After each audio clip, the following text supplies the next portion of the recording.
দরিয়ায় যখন চলে গেছে, আর মুসা নবী বলেন, আল্লাহ ওরা তো সাগর পেরিয়ে পারে আসছে আমাদের ধরার জন্য। আল্লাহ বলে যে লাঠি নদীর পানিতে শোয়ানোর কারণে 8টা ঘোড়া একসঙ্গে লাইনে ছুটতে পারে এমন চওড়া রাস্তা আমি বানিয়ে দিয়েছিলাম তোমার লাঠির স্পর্শে, মুজিজার কারণে। ওই লাঠিটা এপারে এসে তুমি পানি যাবার একটু লাগাও আর বলো, হে রাস্তা, তুমি পূর্বে যেমন সাগর ছিলে তেমন সাগর হয়ে যাও। আমার লোকজন 18,000 সব পেরিয়ে চলে এসেছে, আর রাস্তার দরকার নাই।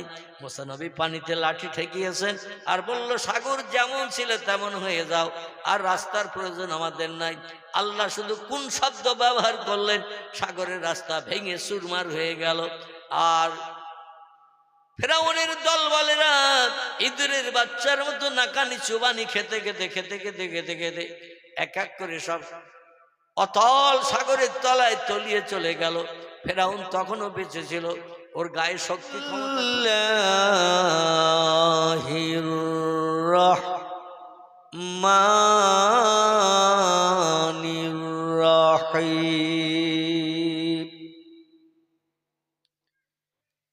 ইন কুনতুম তুহিব্বুনাল্লাহ ফাত্তাবিউনি ইউহিব্বুকুমুল্লাহ ওয়া ইয়াগফির লাকুম যুনুবাকুম আল্লাহু গফুরুর রহিম। সকলে প্রাণ খুলে শীততাপ দূর করার জন্য গলা ছেড়ে আওয়াজ করে বলুন, আল্লাহু আকবার। যে আওয়াজ দিয়েছেন এতে শীত দূর হবে না। আমার মহান মালিকের নামের আওয়াজ একটু জোরে তুলতে আপত্তি আছে? কার কার একটু হাত তুলে দেখান। আল্লাহর নামের আওয়াজ তুলতে আপত্তি আছে কার কার? তাহলে কারোর আপত্তি যখন নাই, হাত যখন কেউ তুললেন না, তাহলে মহান মালিকের নামের আওয়াজ মনে করুন জীবনের শেষ আওয়াজ। কাল সকালবেলা আমরা নাও বেঁচে থাকতে পারি। কথাটা ঠিক বললাম না ভুল বললাম?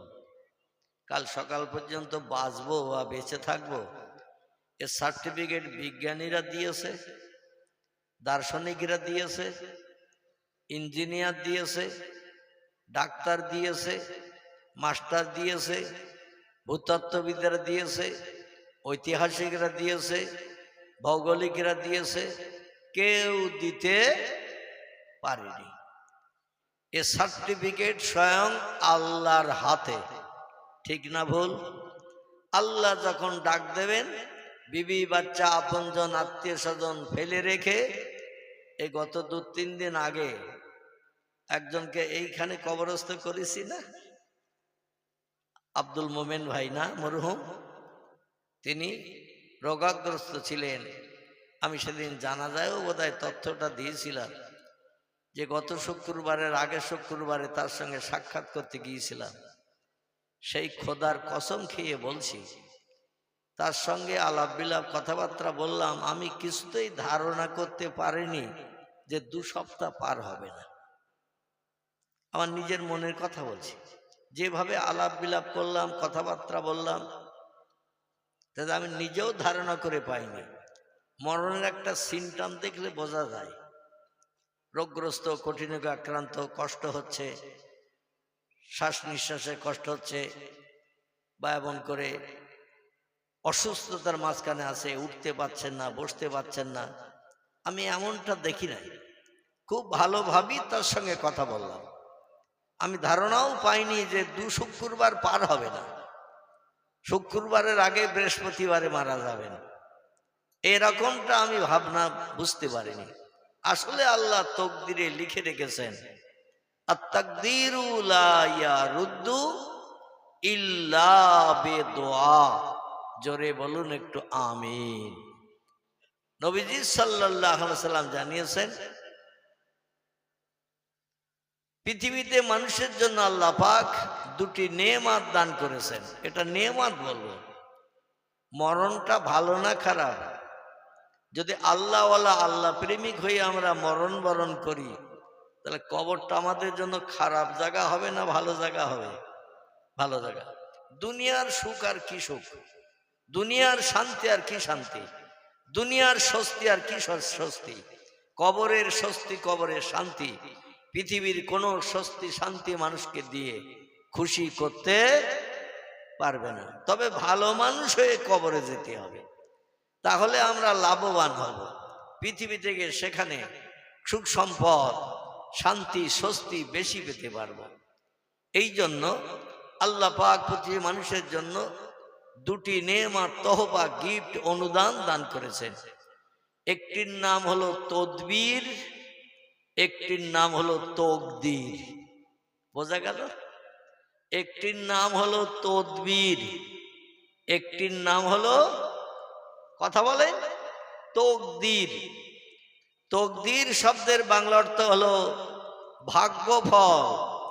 আমার জীবনে কোথায় কোন দিন কি ঘটবে, কোথায় কোন দিন অ্যাক্সিডেন্ট হব, কোথায় কোন দিন বিপদে পড়বো, কোথায় হসপিটালের বেডে শোব, কোথায় আমার প্রাণনাশ হবে বুলেটের গুলি দিয়ে ঝাঁঝরা করে বক্ষ বিদীর্ণ করে বিবি বাচ্চারে বিধবা এতিম বানাবে। এটা হলো তকদিরের প্রতিফলন, এরে বলা হয় তকদির। এই কথা বললে হবে না, আস্তে আস্তে নিঃস্বতা অবলম্বন করে কাজ করেন। এটার নাম হলো তকদির। আর তদবির কারে বলে বলুন তো? তদবির আমি অধম শুক্রবারে আসলে অনেকে ডেকে বলে, হুজুর একটা তাবিজ করে দেন, বাচ্চার গলায় দেব। অনেক মেয়েরা তাবিজ চায় বিভিন্ন সমস্যার কারণে। আমার আবার জিজ্ঞাসা করে কোথায় বাঁধবো, হাতে না গলায়, এরকম জিজ্ঞেস করে কি না? তো তদবির হিসাবে আমরা কিন্তু বুঝি যে রোগ বেমারি অসুস্থতা হয়েছে, তাবিজ লিখে মাদলিতে ভরে কালো কারে করে গলায় বা হাতে বাঁধলেই মোটামুটি রোগ সেরে যাবে। এর নাম হলো তদবির। এইটা বুঝি তো নাকি? একটু হুহা করবেন। যদি না বুঝেন তো বলবেন, আমি আবার একটু বোঝানোর চেষ্টা করব। আর যদি বলেন আমরা বুঝতে পেরেছি, তাহলে আমার আর বেশি ভক্তি হবে না। এখন এই তদবির এটাকে আপনারা বোঝেন না, বোঝেন না, কিছু বলে না। তদবির বলতে আমরা এটা বুঝি, রোগ বেমারি অসুস্থতা হলে যারা নফল নামাজ পড়ে, রাত জাগে, মোরাকাবা মুশাহাদার সবক মস্ক করে, এরা তাবিজ লিখে দিলে, ঝাড়ফুঁক করে দিলে রোগ বেমারি থেকে নিষ্কৃতি পাওয়া যাবে। এটাকে আমরা বুঝি তদবির। এটা বুঝি তো নাকি? কিন্তু তদবির শব্দের বাংলা অর্থ কিন্তু এটা নয়। তদবির শব্দের বাংলা অর্থ হলো প্রচেষ্টা। কি বললাম? তদবির শব্দের বাংলা অর্থ হলো প্রচেষ্টা। তোমার নসিবে আল্লাহ যেটা তকদিরে লিখেছেন সেটা তো ঘটবে। আবার তদবিরের মাধ্যম দিয়ে তুমি একটু প্রচেষ্টা যদি চালাও, তোমার তদবিরেও পরিবর্তন ঘটবে। জোরে বলুন সুবহানাল্লাহ। নবী বলছেন লা ইয়ারুদ্দু, তকদিরের পরিবর্তন নাই, তদবিরের পরিবর্তন নাই, তবে ইল্লা বেদোয়া, একটা মাত্র ক্ষেত্রে মানুষের তকদির পরিবর্তন হয়, তদবিরেরও পরিবর্তন হয়। সেটা গভীর রাত্রে, রাত্র দ্বীপ্রহরের পর থেকে নিয়ে ফজরের আজান ধ্বনির আগ পর্যন্ত যারা বিবি বাচ্চার মায়া ছাড়বে, শান্তির শয্যা বিছানায় লাথি মারবে, ঘুমকে যারা হারাম করবে। বোঝা গেল কটা তথ্য দিলাম? একটা হলো বিবি বাচ্চার মায়া ছাড়বে গভীর রাত্রে যারা, 2 নম্বর শান্তির শয্যা বিছানায় লাথি মারবে যারা, 3 নম্বর হলো ঘুমকে হারাম করবে যারা। কটা তথ্য হলো? 3টে। একটু জোরে বলবেন। আর যদি আস্তে আওয়াজ হয় তো আমি কর্তৃপক্ষের আবার ডেকে চা খাওয়ার কথা বলবো নাকি? কি চা খেতে দিতে হবে নাকি? তাহলে যদি বলেন তাহলে আমি বলে দেবো যে হুজুর গলার স্বর ছাড়াতে গেলে চা লাগবে। তাহলে এখন কমিটিকে আবার বলে দেবো যে তো চা 1 হাঁড়ি কর, সবাই 1 কাপ করে দেবে। আর যদি বলেন আওয়াজ ইনশাল্লাহ আমরা চালাবো, আপনার কান পর্যন্ত পৌঁছাবো, তাহলে চা ঝামেলার দিকে আর যাবো না। তো রাসূল পাক সাল্লাল্লাহু আলাইহি ওয়াসাল্লাম বলছেন, রাত্র দ্বিপ্রহরের পর থেকে নিয়ে ফজরের আজান ধ্বনির আগ পর্যন্ত যে ব্যক্তি বিবির মহব্বত, প্রেম, ভালোবাসা থেকে দূরে সরিয়ে দিয়ে বিছান সজ্জা শান্তির সুখের সজ্জায় লাথি মেরে দিয়ে রাতের ঘুমকে হারাম করে যে ব্যক্তি আল্লাহর সন্তুষ্টির জন্য, রেজামন্দির জন্য যায় নামাজের পাটিতে দাঁড়িয়ে যে একটু নফল নামাজ আদায় করবে, কি নামাজ বললাম? নফল নামাজ আদায় করবে, আল্লাহ বলছেন তাদের সঙ্গে আমার সম্পর্ক বড় গাঢ়তর হয়। ওয়াহাসুনা উলাইকা রাফিকা, আমি আল্লাহ তাদের সঙ্গে বন্ধুত্ব তৈরি করি, প্রেম ভালোবাসা তাদের সঙ্গে গাঢ়তর তৈরি করি। তারা কিছু চাইলে আমি আল্লাহ না দিয়ে পারি না, আর আমি যেটা চাই তারা রাতের গভীরে ঘুম হারাম করে বিবি বাচ্চার মায়া ছেড়ে শান্তির শয্যা বিছানায় লাথি মেরে তারা আমাকে সেটা দেয়। এটা কি বলুন তো, কি দেয়? আল্লাহ বলছেন আমি তারা যেটা চায় আমি তাদের সেটা দিয়ে মুখে হাসি ফোটাই, আর আমি যেটা চাই বান্দারা রাতের গভীরে বিবি বাচ্চার মায়া ছেড়ে শান্তির শয্যা বিছানায় লাথি মেরে রাতের ঘুমকে হারাম করে আমি আল্লাহ যেটা চাই বান্দারা সেটা আমারে দেয়। এটা কি জিনিস? আর জানলে বলবেন, না জানলে বলবেন, তাহলে তাড়াতাড়ি বলবো তো আমি। আর চুপ করে যদি এর থেকে আপনি নিয়ত করে বসে থাকেন সময় তো পারিয়ে যাবে, এ সময় তো আর ফিরে পাওয়া যাবে না। বোঝা গেল? কিচ্ছু বুঝতে পারেনি, মগজে ততটা জ্ঞান এখনো ঢুকেনি। সেটা হলো নফল নামাজ, নফল নামাজ, নফল নামাজ। যারা বিবি বাচ্চার মায়া ছাড়লো, শান্তির শয্যা বিছানায় লাথি মারলো, রাতের ঘুম হারাম করে যায় নামাজের পাটিতে দাঁড়িয়ে 4 রাকাত মতান্তরে 6 রাকাত নামাজ দৈনন্দিন আদায় করলো। মাসের ভিতরে 2 দিন 3 দিন নয়, মাসের ভিতরে 10 দিন নয়, 30 দিনে মাস হলে 30 দিনই রাতের বেলা ঘুম হারাম করে, বিবি বাচ্চার মায়া ছাড়ে, বিছানায় লাথি মেরে আল্লাহর রেজামন্দির সব থেকে উত্তম পন্থা হলো আফজালুল ইবাদাতি ইবাদাতুস সালাহ। জোরে বলুন একটু আল্লাহু আকবার। আল্লাহ বলছেন আমার খুশি করার জন্য, আমার রেজামন্দির জন্য, আমার প্রেমিক প্রেমিকা বান্দা বান্দি যদি সাজতে চাও তাহলে একটা কাজ তোমরা করো, সেই কাজটির নাম হলো নামাজ। কি নাম? নামাজ, নামাজ, নামাজ। এই নামাজ একটু বেশি বেশি করে আদায় করো, তাহলে আমি আল্লাহ তোমাদের আপন হয়ে যাব। ওয়াহাসুনা উলাইকা রাফিকা, যারা নামাজ আদায় করে, রাতের ঘুমকে হারাম করে, বিবি বাচ্চার মায়া ছাড়ে, ঘুমকে হারাম করে নামাজ আদায় করে যারা, তারা আমার রফিক, দোস্ত, বন্ধু হিসাবে বিবেচিত হয়। জোরে বলুন একটু সুবহানাল্লাহ। আমার ভাইরা, আল্লাহ কোরআন পাকের সম্ভবত 2য় পারায় একটি আয়াত কোট করেছেন। আয়াতটা আপনাদের কাছে বক্তৃতার প্রারম্ভে তেলাওয়াত করেছি। পয়গম্বরের একটা হাদিস আপনাদের কাছে বলবো, তারপরে এবার তরজমা ব্যাখ্যার দিকে এগিয়ে যাব।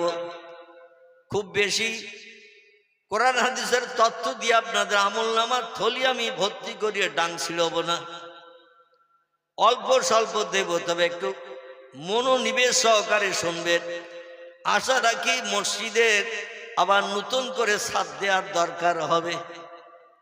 ঠিক বললাম না ভুল বললাম? মসজিদ আবার নতুন করে ছাদ দেওয়ার দরকার হবে, কারণ যদি সেই লাইনে আমরা চলতে পারি, যে লাইনে আল্লাহ প্রেমিকরা চলেছেন। আমার এই পূর্ববর্তী বক্তা শ্রদ্ধা ভাজন হাফেজ সাহেব হুজুর কেবলা যে বিষয়ে আলোচনা করছিলেন, আমি সেই বিষয়ের দিকে দৃষ্টি নিক্ষেপ করে গাড়িটা আরেকটু এগিয়ে নিয়ে যেতে চাইছি। তো নতুন কিছু তথ্য আপনাদের কাছে পরিবেশন করব, যে তথ্য শুনলে আপনাদের বুঝতে সুবিধা হবে। মসজিদ ছাড়া আল্লাহকে সন্তুষ্ট করার জায়গা আর কিছুই নাই। ইবাদত ছাড়া আল্লাহর জামন্দির জায়গার কিছুই নাই। পয়গম্বর মুহাম্মদ রাসূলুল্লাহ জানাচ্ছেন, লা ইউমিনু আহাদুকুম হাত্তা আকুনা আহাব্বা ইলাইহি মিন ওয়ালিদিহি ওয়া ওয়ালাদিহি ওয়ান নাসি আজমাইন। রাওয়াহু মুসলিম। সহিহ মুসলিম শরীফের হাদিস। ইমাম মুসলিম বিন হাজ্জাজ রাহমাতুল্লাহ আলাইহি সহিহ মুসলিম শরীফের কিতাবটি মানুষের জন্য তোহফা গিফট হিসাবে উপহার দিয়েছেন। এই হাদিসের কিতাবের ভিতরে কম বেশি ৯৫০০-এর মতো হাদিস লিপিবদ্ধ হয়ে আছে। ওই হাদিসের কিতাব থেকে একটি হাদিস আজকের বক্তৃতা সম্পর্কে রাখলাম। রাসূল বলছেন, লা ইউমিনু আহাদুকুম, তোমাদের ভিতরে ওই লোকটি ওই সময় পর্যন্ত কামেলে মোমেন ইমানদার হিসাবে আল্লাহর দরবারে সাব্যস্ত হতে পারবে না। আল্লাহর তরফ থেকে কিছু তোহফা গিফট পেতে গেলে আমাদের প্রথম দায়িত্ব হলো আল্লাহকে না দেখে বিশ্বাস করতে হবে। এর আরবি নাম হলো ঈমান। কি নাম বললাম? আরবি নাম হলো ঈমান, বাংলা নাম হলো না দেখে বিশ্বাস করা। মালিক বলে একজন আছে, ঈমান আগে আনতে হবে। ঈমান যদি আপনার না থাকে, আল্লাহর উপরে বিশ্বাস যদি না থাকে, নামাজ পড়ে কোনো কাজ হবে না, রোজা রেখে কোনো কাজ হবে না, কোরআন তেলাওয়াত করে কোনো কাজ হবে না, তাসবিহ তাহলিল পাঠ করে কোনো কাজ হবে না। আগে বিশ্বাস করতে হবে আল্লাহকে। এই তামাম বিশ্ব চরাচরের মালিক একজন আছেন, আমরা তারে দেখতে পাই না, কিন্তু তারে না দেখে বিশ্বাস করি। মান আমানা বিল্লাহি ওয়াল ইয়াউমিল আখির, আল্লাহ বলছেন আমারে না দেখে যেমন বিশ্বাস করো, তামাম বিশ্ব ব্রহ্মাণ্ডের চরাচরের মালিক একজন আমি আছি, সেই রকম আরেকটা জিনিস তোমাদের বিশ্বাস করতে হবে না দেখে। সেটির নাম হলো পরকাল। অনলগ্নিকুণ্ডের জাহান্নাম বানিয়ে রেখেছি। আবার আমি আল্লাহ আমার সঙ্গে সম্পর্ক যারা গাঢ়তর তৈরি করেছে পৃথিবীতে, তাদের জন্য অনন্তকালের সুখ শান্তি আমি আল্লাহ তাদের জন্য নিহিত করে রেখেছি পরকাল বলে একটি জায়গায়। সেইটির আরবি নাম হলো জান্নাত। ফার্সি ভাষায় তারে বলা হয় বেহেশত, বাংলায় বলা হয় তারে স্বর্গ। আল্লাহ স্বর্গ নামক একটা জায়গা তোমাদের জন্য বানিয়ে রেখেছে। সেখানে লা ইয়ামুতু ওয়ালা ইউখরাজ ফিহা, এই স্বর্গে বা জান্নাতে যদি তোমরা যেতে পারো, বেহেশতের অধিবাসী যদি হতে পারো, মরণ জীবনে কোনোদিন হবে না। কোনো বন্ধু এসে বাইরে বার করে দিয়ে আপনার জায়গা সে বন্ধু দখল করবে না। কোটি কোটি কোটি কোটি কোটি কোটি বছর সেখানে শুধু মনে মনে ধারণা করবে, সামনে মালমাত্রা যেটা ধারণা করবে সেটা এসে হাজির হবে। জোরে বলুন একটু সুবহানাল্লাহ। জান্নাত আমরা কেউ দেখতে পেয়েছি? পাইনি। তবে জান্নাত আছে না নাই? আচ্ছা, জাহান্নাম আমরা কেউ দেখতে পেয়েছি? তবে জাহান্নাম নেই তো নাকি? জাহান্নাম আছে। এই বিশ্বাসটা আমাদের করতে হবে। পরকালে দুটি জিনিস, একটা হলো জান্নাত, একটা হলো জাহান্নাম। আর পৃথিবীতে একটা জিনিস বিশ্বাস করতে হবে, যা কিছু চোখে দেখি, যা কিছু চোখে দেখতে পাই না, সব সৃষ্টির মালিক একজন আছে। মালিক একজন আছে। নাম কি তার? আল্লাহ সুবহানাহু ওয়া তাআলা। আল্লাহ ইজ ইউনিভার্সাল ওয়ার্ড। আল্লাহ এমন একটা নাম যে নামের পাশে বিবি, বাচ্চা, সন্তানাদি, বাপ মা, দাদা দাদির কারো নাম নিশানা গন্ধ নাই। তিনি একাই একা। জোরে বলুন একটু আমিন। আর একটু জোরে বলুন আমিন। পৃথিবীতে আরো যত ধর্মাবলম্বী আছে, স্রষ্টারে তারা তাদের ধর্মীয় পুস্তকাদির মাধ্যম দিয়ে নাম ধরে রাখে। কেউ বলে গড, কেউ বলে ঈশ্বর, কেউ বলে ব্রহ্মা, কেউ বলে নারায়ণ, কেউ বলে ভগবান। এই রকম বিভিন্ন ধরনের নাম দিয়ে দিয়ে ডাকে। কিন্তু প্রত্যেকটি নাম বিশ্বাস করলে দেখা যায় নামের পাশে একটা মেয়ে ছেলের গন্ধ আছে।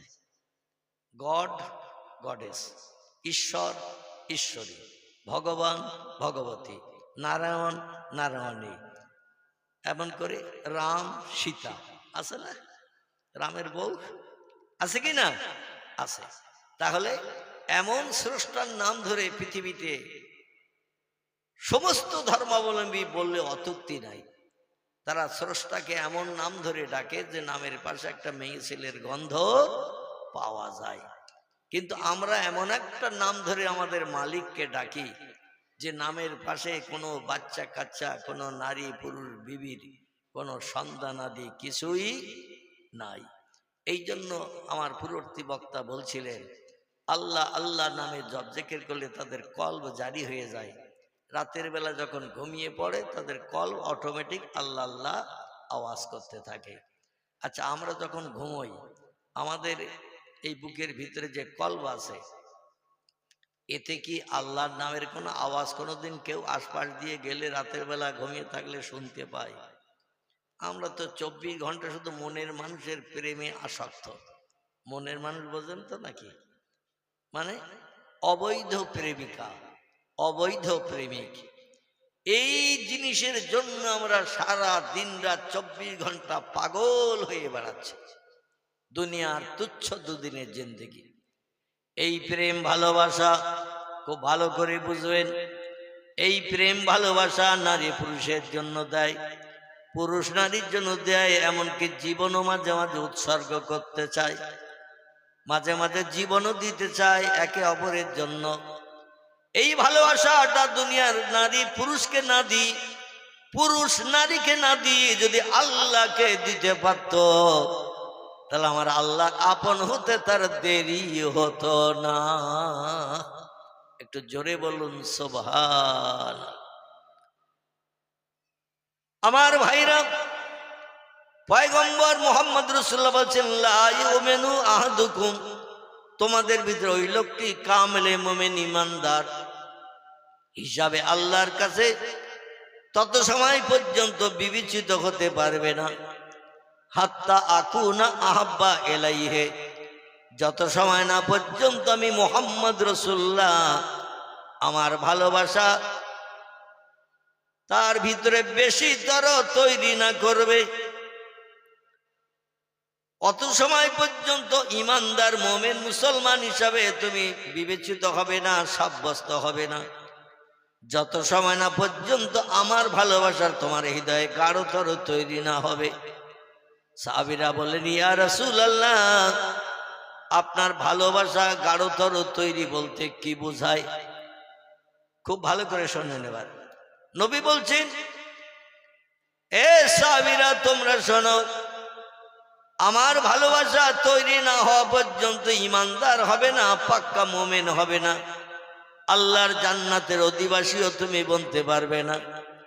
মেও ওয়ালিদিহি ওয়া ওয়ালাদিহি ওয়ান নাসে আজমাইন।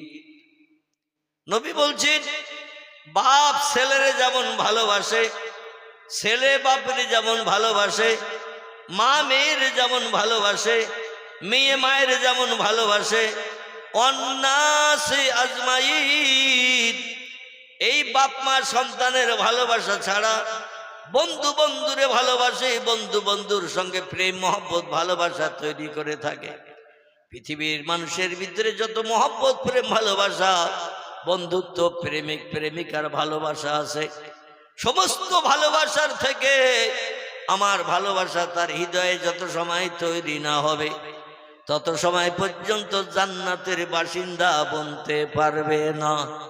জোরে বলুন একটু নাউজুবিল্লাহ।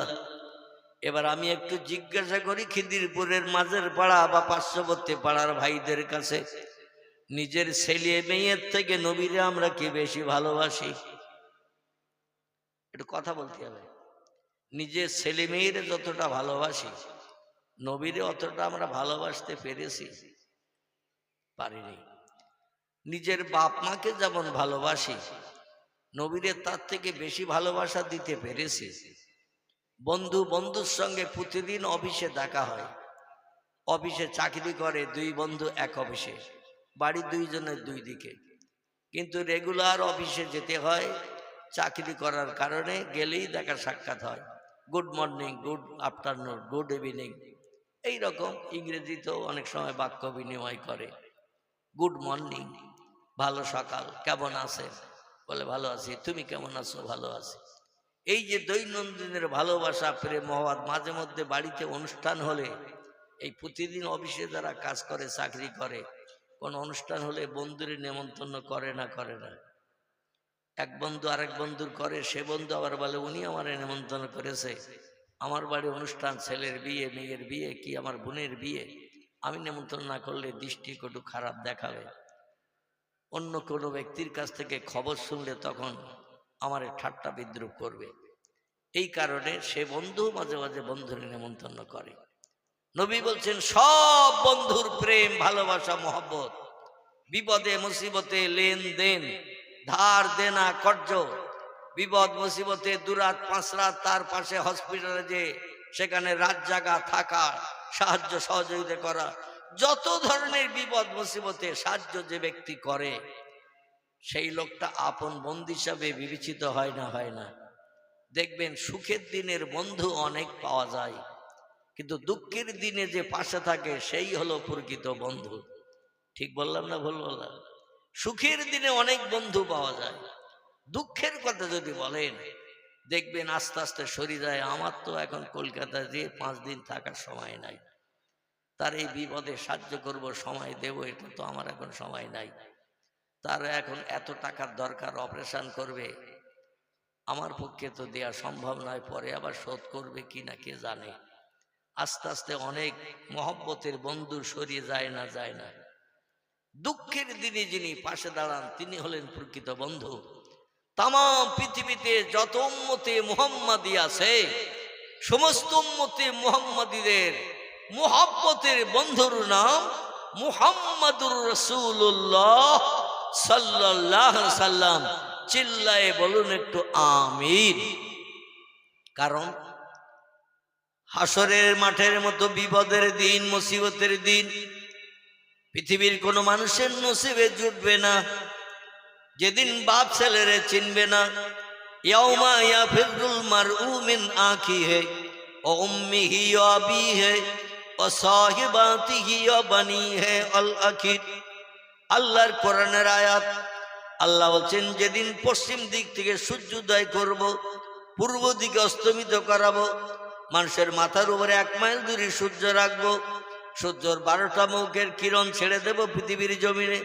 দুনিয়ার মাটি সেদিন সূর্যের রৌদ্রতা বেগ গলে টকবক করে গুড়ের নাই ফুট নেবে, মাথার ঘেনুগুলো গলতে থাকবে, নাকের ভিতর দিয়ে ঘেনুগুলো গলে গলে বার হবে, মানুষের পিপাসা এত কাতর হবে, জিভটা পিপাসায় বার হতে হতে নাভি পর্যন্ত লম্বা হয়ে যাবে।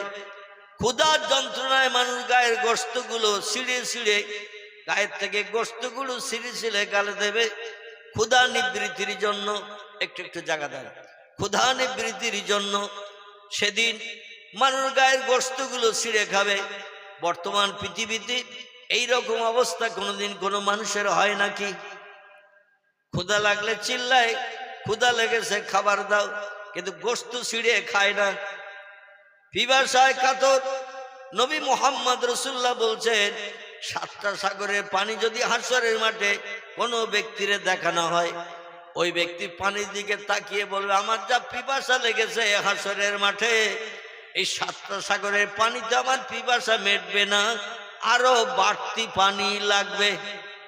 আমি আপনাদের কাছে জিজ্ঞাসাবাদ করি, একটা সাগরের 1 কোণের পানি যদি কোনো একটা ব্যক্তিরে দেয়া হয়, দিয়ে বলা হয় যে তোমার 6000 বছর হায়াত আল্লাহ দেবে, মরণ হবে না, পিপাসা যখন লাগবে সাগরের কোণা থেকে পানি তোলো, 4 ভাগের 1 ভাগ সাগরের তোমার জন্য বরাদ্দ হলো, ও পানি খেয়ে কি শেষ করতে পারবে? কারণ 14,500 ফুট গভীরতা সাগরের তলা, উপর থেকে তলা পর্যন্ত 15,500 ফুট সাগরের পানির গভীরতা। আর এই পানি যদি টোটাল তুলে তুলে আপনি 6000 বছর ধরে খান, পানি কি শুকাবে? কিন্তু এত পিপাসা হাসরের মাঠে লাগবে, সেদিন মানুষ দেখে বলে এই পানিতে আমার পিপাসা মিটবে না, আরো বাড়তি পানি লাগবে। সেদিন বাপ ছেলের হবে না, ছেলে বাপের হবে না, মা মেয়ের হবে না, মেয়ে মায়ের হবে না, বন্ধু বান্ধব আপনজন কেউ কারো দিকে ফিরেও পর্যন্ত তাকাবে না। এমনকি একটা বাচ্চা ছেলে বা মেয়ে হাসরের মাঠে খুঁজে খুঁজে তার মারে পেয়ে যাবে, দেখে বলে জনম দুঃখিনী মা, বহু কষ্ট তোমার সন্ধান পেয়েছে, আজ কোটি কোটি মানুষের ভিতরে খুঁজে তোমারে পেয়েছে। ও মা জননী একটু দাঁড়াও। মাঠেকে বলবে মা নাম তা আমায় স্মোকা, কে তুমি, তোমার নাম বলো। বলে আমার নাম আমিনা, আমার নাম সকিনা, আমার নাম আব্দুর রহমান, আমার নাম আব্দুল করিম, আমি আপনার গর্ভধারিণী বেটা কিংবা আপনার গর্বের মেয়ে, আমার নাম আমিনা রমিসা রহিমা। মা তখন বলবে দুনিয়ায় যে আমার একটা ছেলে ছিল, দুনিয়ায় যে আমার একটা মেয়ে ছিল, এ হাসরের মাঠে এমন চরম বিপদের মাঝখানে আমি পড়েছি। দুনিয়ায় ছেলে ছিল সে কথা খেয়াল নাই, মেয়ে ছিল সে খেয়াল নাই। এখন আমার নিজের জ্বালায় চাচা আপন পরাণ বাসা, নিজের জ্বালায় সূর্যের রৌদ্রে দৌড়াচ্ছি, কোথায় ছায়া পাই। ছায়া তাম পৃথিবীতে থাকবে না, একটা ছায়ার জায়গা থাকবে, সেটি হলো আল্লাহর আরশের তলার ছায়া।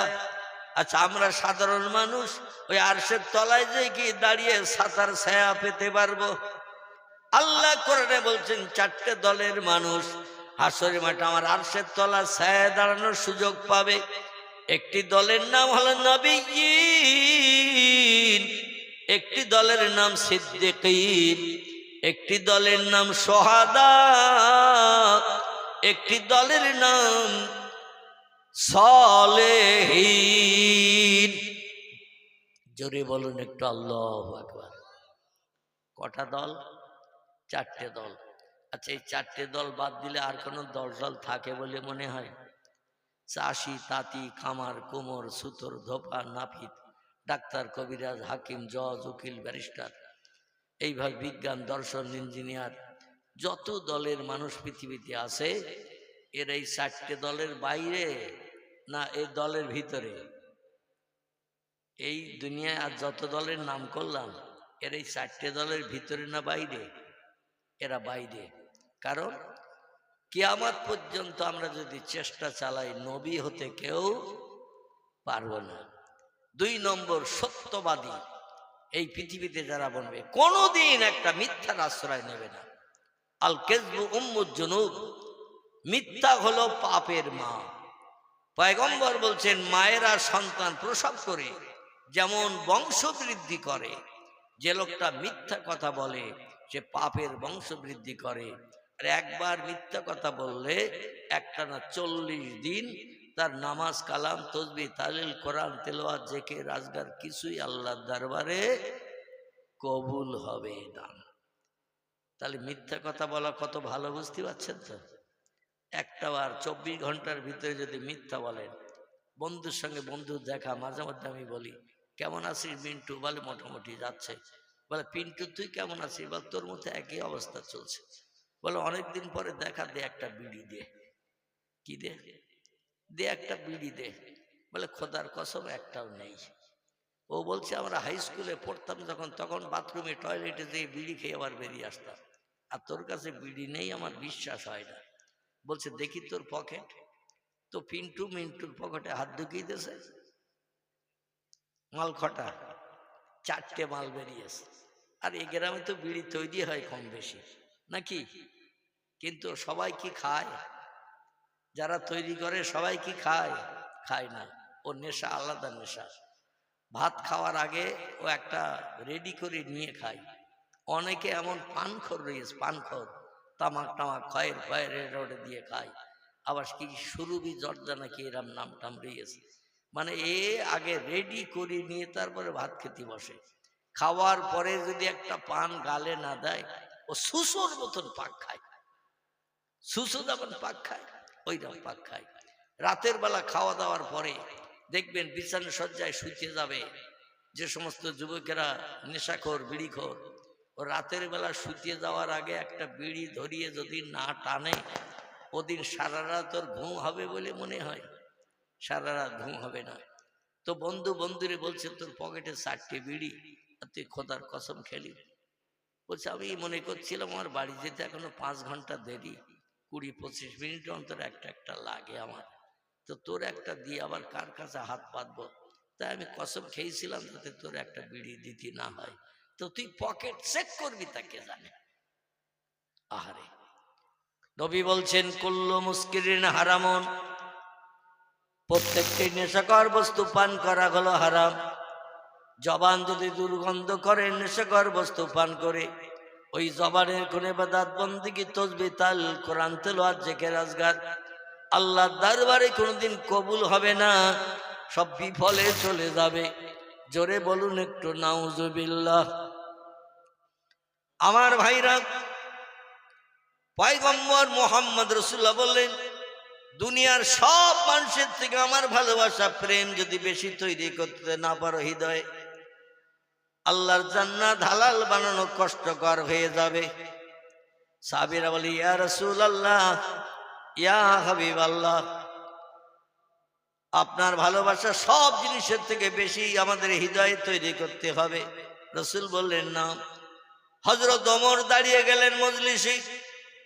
ওমর বলছেন, ইয়া রাসূলুল্লাহ, আমি বিবি বাচ্চা, অর্থ সম্পদ, জায়গা জমি, বিভিন্ন জিনিসের থেকে আপনার ভালোবাসা হৃদয়ে এখনো তৈরি করতে পারি নাই।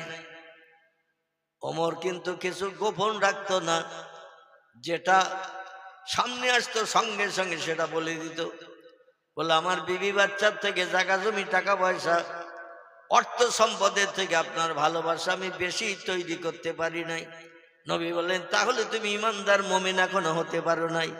আর ইমানদার মুমিন যে লোকটি পাকা পোক্ত না হবে, আল্লাহকে সে লোকটি আপন বানাতে পারবে না। জোরে বলুন একটু সুবহানাল্লাহ। পয়গম্বর মুহাম্মদ রাসূলুল্লাহ মসজিদে নববীর ভিতরে আসরের নামাজ অন্তে ওয়াজ করছেন।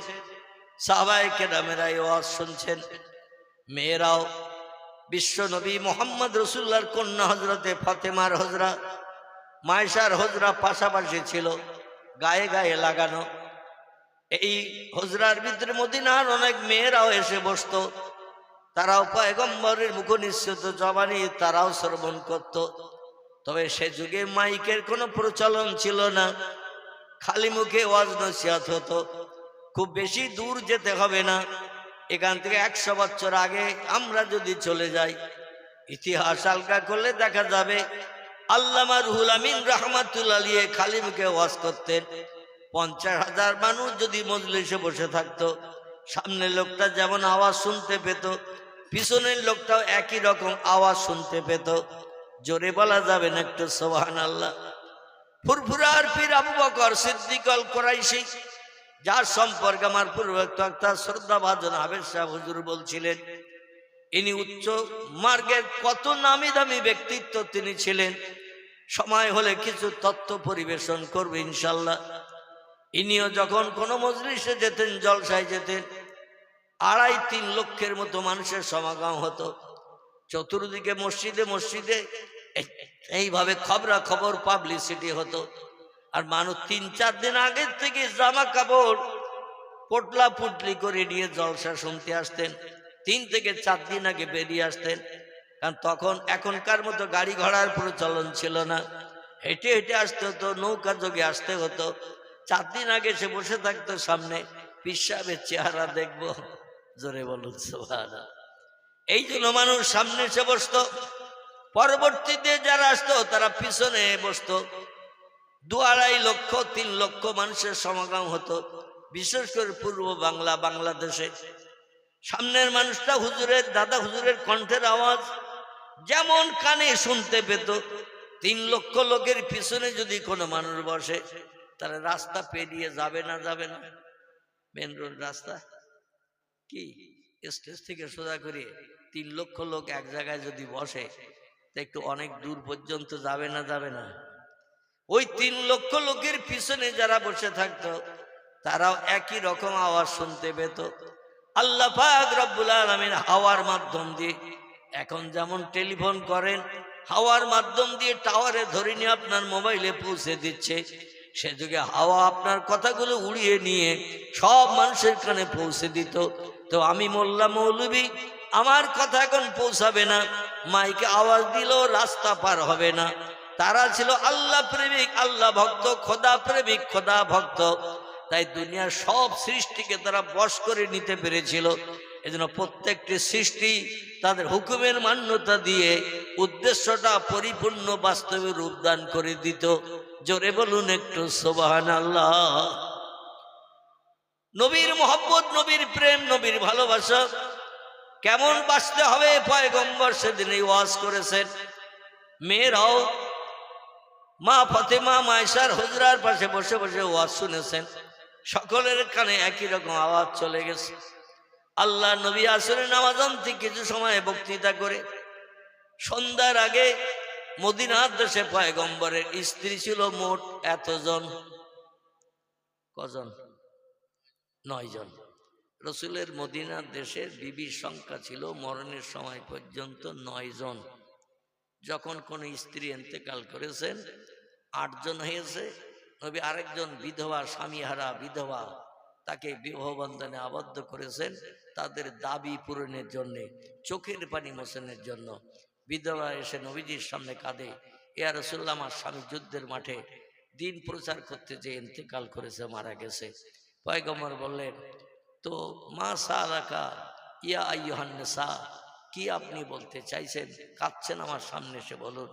প্রয়োজন হলে সরকারি রাজকোষ থেকে মাসে মাসে ভাতা দেব, প্রয়োজন হলে আপনারে পোশাক পরিচ্ছদ লাগলে দেব, আপনাকে উলঙ্গিনী আমি রসুল রাখবো না। এই জন্য আপনি কি উদ্দেশ্য নিয়ে কথা বলতে এসেছেন বলুন। মেয়েটা ডেকে বলতে, ইয়া রাসূলুল্লাহ, আমি অর্থ সম্পদ চাই না, জায়গা জমি চাই না, খাবার দাবার চাই না। আপনি যদি আপনার বিবির তালিকায় আমার নামটা একটু নথিভুক্ত করে নেন, হাসরের মাঠে নবীর বিবিরা যেখানে হাজিরি দেবে অন্তত সেখানে নবীর স্ত্রী যাবে যদি মর্যাদা পাই, এটাই আমার জন্য সব থেকে বড় পাওনা। জোরে বলুন সুবহান।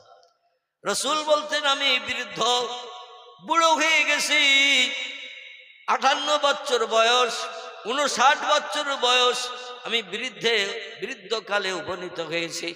আমার বিবাহের এখন আর প্রয়োজন নাই, দরকার নাই। তবে তোমরা কাঁদবে, আমি রসুল ওটা পছন্দ করি না। আমার জীবনে 3টি জিনিস আমি খুব বেশি ভালোবাসি, মহব্বত করি, ভক্তি করি। কটি? 3টি। 3টি জিনিস আমি রসুল আমার নিজের জীবনের থেকে বেশি ভালোবাসি, জীবনের থেকে বেশি মহব্বত করি।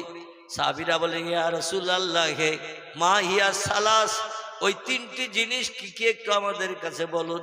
পয়গম্বর বলেন, প্রথম নম্বরের ভালোবাসা হলো আমি আমার জীবন অপেক্ষা আমার আল্লাহকে বেশি ভালোবাসি। নিজের জীবনের থেকে বেশি ভালোবাসি আমার আল্লাহকে। সাহাবীরা বলে, মা হিয়াল ইসনা ইয়া রাসূলুল্লাহ, 2 নম্বরের ভালোবাসা কোনটি, যেটি আপনি জীবনের থেকে ভালোবাসেন? নবী বলছেন, যে সমস্ত নারীরা বিধবা হয়ে গেছে, যুদ্ধের ময়দানে স্বামীরা যুদ্ধ করতে যে শহীদ বরণ করেছে, অভাগা নারীরা, বাচ্চারা, বাপারা এতিম, তাদের সংসার পরিচালনার কেউ নাই, তারা স্বামীহারা বিধবা নারী ঘরের বারান্দায় ঘরের কোণে বসে বসে ফপিয়ে ফপিয়ে কাঁদবে। যাদের দুঃখ দেখার কেউ নাই, চোখের পানি মোচনের কেউ নাই, আমি রসুল এইরকম অভাগা বিধবা নারীদের বড় ভালোবাসি। জোরে বলুন একটু সুবহানাল্লাহ। ভালোবাসা মানে তাদের দুঃখ দুর্দশা নিবারণ করতে আমি রসুল ভালোবাসি, যাতে তারা আর না কাঁদে ফবিয়ে ফবিয়ে বাকি জিন্দগি কেঁদে কেঁদে চোখের পানিতে বুক না ভাসায়। যেটা প্রস্তাব দেয়, দাবির করে, আমি সে প্রস্তাবগুলো বাস্তবে রূপদান করতে বড় ভালোবাসি, সুখী সমৃদ্ধিশালী জীবন গঠনের জন্য। সাহাবীরা বলেন, মা হিয়া সালাস ইয়া রাসূলুল্লাহ, 3 নম্বরের ভালোবাসা আপনার জীবনের থেকে কোনটি ভালোবাসেন? নবী বলেন, আল্লাহ পবিত্র, আল্লাহ জীবনের নাপাকি হন না। এজন্য আমি মুহাম্মদ রাসূলুল্লাহ আমার দেহ পিঞ্জরটা পবিত্র রেখে আতর সুরমার সুগন্ধি ব্যবহার করতে বড় ভালোবাসি। জোরে বলুন একটু সুবহানাল্লাহ। আমি একটু পবিত্রতা ভালোবাসি আর সুগন্ধি দ্রব্য আমি ব্যবহার করতে বড় ভালোবাসি। কারণ দেহ দুর্গন্ধ হলে আল্লাহর ফেরেশতা আসে না, বান্দার ধারে পাশে ঘেঁষে না। দেহটা সবসময় পাকপুত পবিত্র রাখতে হয়, সুগন্ধি ব্যবহার করাটা আমি বড় ভালোবাসি। এটা হলো আমার জীবনের 3টি ভালোবাসা। আমাদের ভিতরে কি একটাও আছে? আল্লাহরে আমরা জীবনের থেকে বেশি ভালোবাসতে পারিনি।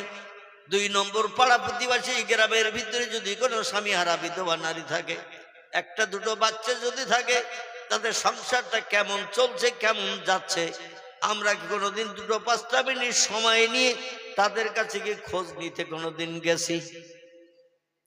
বেয়াদবি নেবেন না, খোঁজ নিতে গেছি? আমরা জিজ্ঞাসা করেছি কেমন চলছে, কিভাবে চলছে, আজ দুপুরে রান্না হয়েছে কি, রাত্রে খাওয়া দাওয়া হয়েছে? আজকের এই খবর আমাদের নেওয়ার সময় নাই।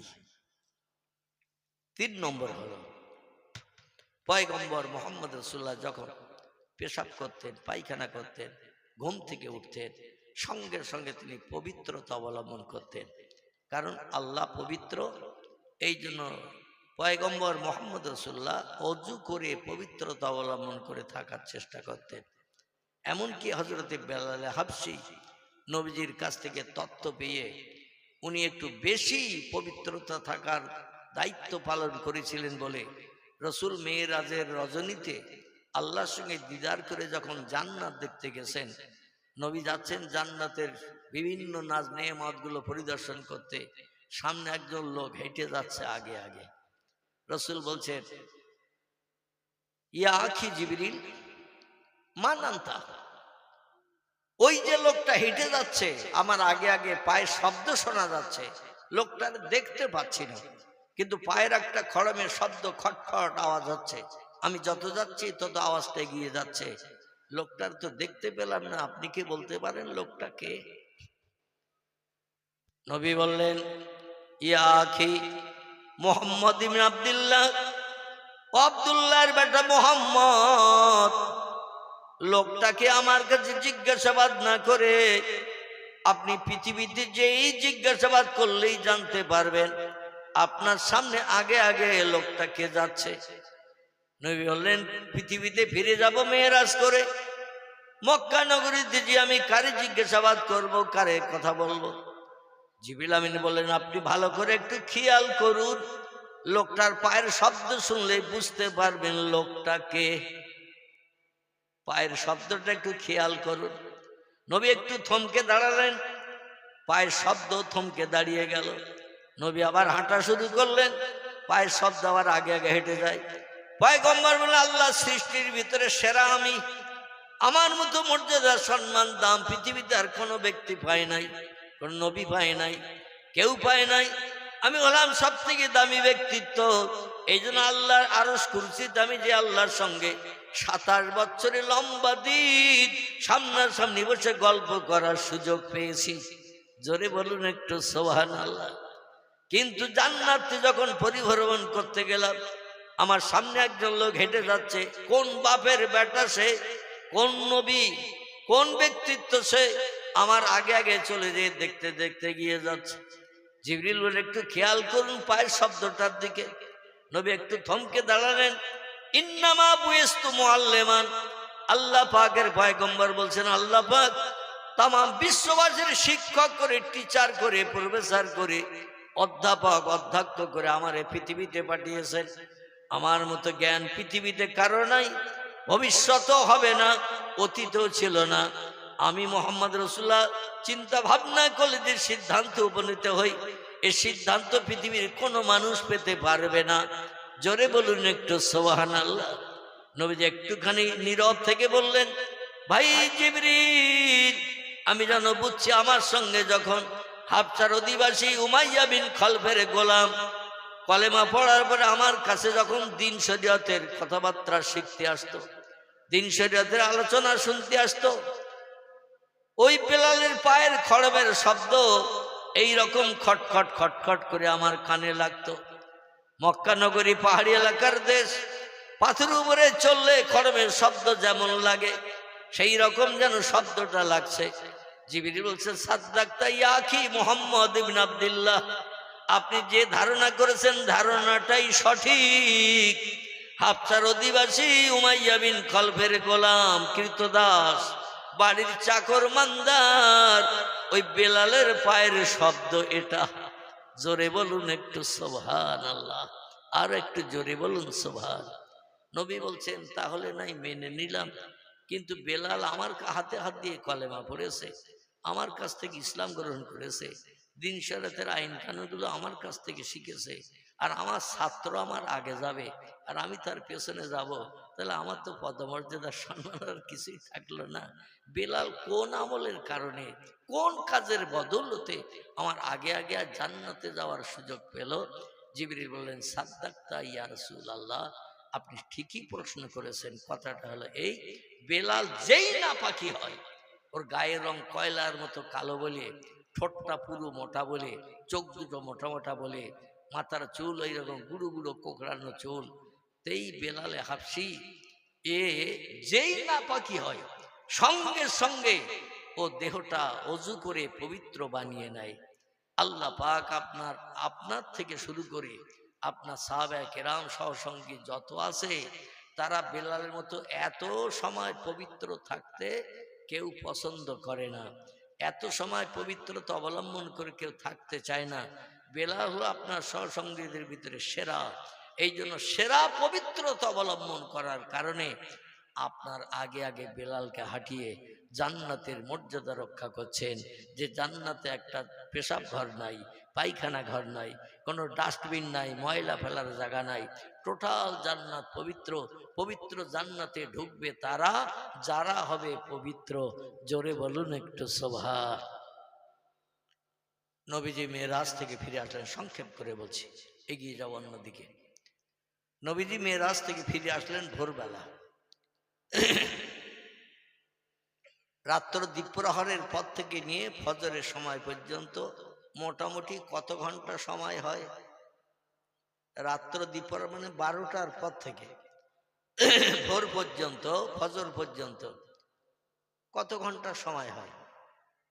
4-5 কি 5.5, পুরো 6 ঘন্টা তাও হবে না, ঠিক কি না? মানে 12টার পরে 1টা, 2টো, 3টে, 4টে, 5টা, 6টা করলে সকালে সূর্য দেখতে হবে, ঠিক কি না? এই জন্য 5 ঘন্টা কি 5 ঘন্টা মনে করেন। এরই ভিতরে মক্কা মুকাররমার কাবা ঘরের চাতওয়াল থেকে জান্নাতি রকেটে চেপে, বোরাকে চেপে পয়গম্বর চলে গেলেন সে যুগে 600-650 কিলোমিটার রাস্তা উত্তর দিকে। জায়গাটির পূর্ব নাম ছিল ইয়াসরিব, বর্তমান নাম হয়েছে আল মদিনাতুল মুনাওয়ারা। এই মদিনার জমিনে নিয়ে যে লাগাম টেনে ধরলেন হযরত জিবরিল। বোরাক দাঁড়িয়ে গেল। ঘোড়সওয়ার যারা ঘোড়ায় চাপে ওরা দেখবেন লাগাম হাতে করে রাখে, লাগাম যখন যেদিকে টানে ঘোড়া সেদিকে মুখ ঘুরিয়ে নিয়ে যায়, স্টিয়ারিং ঘোরানোর মতো। যেদিকে লাগাম টানবে ঘোড়া মুখ ঘুরিয়ে সেদিকে যাবে, এদিকে টানলে এদিকে যাবে। জিবরিল আমিন লাগাম টানলেন, সঙ্গে সঙ্গে বোরাক দাঁড়িয়ে গেল। রাসূল বললেন, আমি কি আল্লাহর কাছে পৌঁছে গেছি? এই তো কাবার চাতল থেকে আমারে গাড়িতে চাপালেন, এত অল্প সময়ের ভিতরে আল্লাহর কাছে গিয়ে পৌঁছে গেছি। জিবরিল বললেন, লা ইয়া রাসূলুল্লাহ, আল্লাহর পয়গম্বর, না না না, এখন আপনি পৃথিবীর মানুষ, পৃথিবীর জমিনে আছেন, এখনো কোনো আসমান ভ্রমণ হয়নি। নবী বললেন, তাহলে গাড়ি কেন থামানো হলো? আমি তো আল্লাহ দেখার জন্য বড় পাগল হয়ে গেছি। আল্লাহ দেখবো, কলিজা ঠান্ডা করব, তুষের আগুন নিবারণ করব। কম বেশি 13 বছরের মতো মার খাচ্ছে মক্কা নগরীতে আল্লাহর কথা বলার জন্য, আল্লাহর কাজ করার জন্য। ঘাত প্রতিঘাত খাচ্ছে, সারা দেহ রক্তে রক্তপুলিত করেছে, বেহুশ করে পাহাড়ের কিনারায় ফেলে রেখেছে। এই জিবরিল এখন হঠাৎ করে মাঝ পজিশনে কেন গাড়ি থামালে? জিবরিল বলেন, ইয়া রাসূলুল্লাহ, হে আল্লাহর পয়গম্বর গো, আল্লাহর হুকুম আছে এইখানে গাড়ি থামানোর জন্য, তাই আমি বাধ্য হয়ে গাড়ি থামিয়েছি। কারণ মালাইকাতুন গিলাজুন শিদাদুন লা ইয়াসুনাল্লাহা মা আমারাহুম ওয়া ইয়াফআলুনা মা ইউমারুন। জোরে বলুন একটু আল্লাহু আকবার। আল্লাহ বলছেন, আমি ফেরেশতাদের এমন সাসে এমন ধাসে বানিয়েছি, ওদের বানিয়েছি আমি নূর দিয়ে, নূর দিয়ে। আমি যখন যেটা বলি ফেরেশতারা সঙ্গে সঙ্গে তখন সেই কাজটা করে। কোনো কাজ করতে গেলে লাভ হবে কি লস হবে এটাও পর্যন্ত ফেরেশতারা দেখে না, চিন্তা ভাবনা করে না। আমি যেই বলি কোনো কাজ করতে, ওয়াইয়াফআলুনা মা ইউমারুন, সঙ্গে সঙ্গে আমার হুকুম তামিল করে আমি আল্লাহ আমারে খুশি করে। জোরে বলুন একটু সুবহানাল্লাহ। আল্লাহ হুকুম করেছেন এই দেশে রাতের বেলা গাড়ি থামাতে হবে। শুধু গাড়ি থামানো নয়, এই যে গাড়িতে চেপে আসছেন আপনি মক্কা নগরী থেকে উত্তর দিকে 650 মাইল রাস্তা। ইয়া রাসূলুল্লাহ, এই গাড়িতে এখন বসে থাকলে হবে না, গাড়ি থেকে একটু নিচে নামতে হবে, নিচে নামতে হবে। নবী বলছেন জিবরিল, গাড়ি চেপেছি আল্লাহর দরবারে পৌঁছে যাব, আল্লাহর বাড়ি পৌঁছে যাব, আরশ কুরসিতে যাব। সে আনন্দে আত্মহারা হয়ে রয়েছে, কখন আমার মাহবুদের দেখব যে আল্লাহর হুকুম তামিল করতে যে দুনিয়ায় মারধর, অত্যাচার, উৎপীড়ন, নির্যাতন সহ্য করছি, আবার আমার এই গাড়ি থেকে কেন নামতে হবে? জিবরিল বললেন, পয়গম্বর, গাড়ি থেকে না নামা পর্যন্ত আল্লাহর দেয়া তথ্যটা আমি আপনার কাছে পরিবেশন করতে পারছি না, এই জন্য বেয়াদবি নেবেন না, একটু গাড়ি থেকে নিচে নামেন। নবী বরাকের পিঠ থেকে নাও ঘোড়া নাও গাধা, এই জন্তুটি জান্নাতি জন্তু ছিল, যার আরবি নাম ছিল বোরাক। বোরাক শব্দের বাংলা অর্থ হলো বিদ্যুৎগামী যান। চোখের পলক মাল্লা দেখতে পাওয়া যেত না, এত দ্রুতগামী ছুটতে পারত। দুনিয়ার চতুষ্পদ জন্তু যত আছে এদের গায়ে কিন্তু ডানা নাই, কিন্তু এই জান্নাতি পশুর গায়ে দুখানা লম্বা ডানা ছিল। জোরে বলুন একটু সুবহানাল্লাহ। যাতে এরোপ্লেনের মতো, হেলিকপ্টারের মতো, স্কুটের মতো, রকেটের মতো উড়িয়ে চলে যেতে পারে, তাই তার গায়ে দুখানা ডানা লাগানো ছিল। নবী বরাকের পিঠ থেকে যেই নেমে দাঁড়িয়েছেন, রাতের গভীর, তখন রাত্র দ্বীপ্রহর 12টার পরের ঘটনা চলছে। যেই নবী দাঁড়িয়েছেন, নিচে নেমে দাঁড়িয়েছেন, জিবরিল বলছেন, ইয়া রাসূলুল্লাহ, ইয়া কি মুহাম্মদ ইবনে আব্দুল্লাহ, মক্কার অধিবাসী আব্দুল্লাহর বেটা ভাই মুহাম্মদ, বোরাকের পিঠ থেকে কোথায় নেমে দাঁড়িয়েছেন, জায়গাটা কি চেনেন? নবী বলছেন, একে তো রাতের বেলা, তারপরে দেশটার নাম কি আমার না বললে আমি এই রাতের গভীরে অন্ধকারে কি করে আমি জায়গার নাম বলবো? জিবরিল বললেন, এই দেশটির নাম হলো ইয়াসরিব। কি নাম? এই দেশটির নাম হলো ইয়াসরিব। নবী বললেন, এটা কি সেই ইয়াসরিব যে ইয়াসরিবে আমার নানা নানি বসবাস করত, আমার মাও সেখানে বিবাহকাল পর্যন্ত বসবাস করেছে, এটা কি সেই ইয়াসরিব?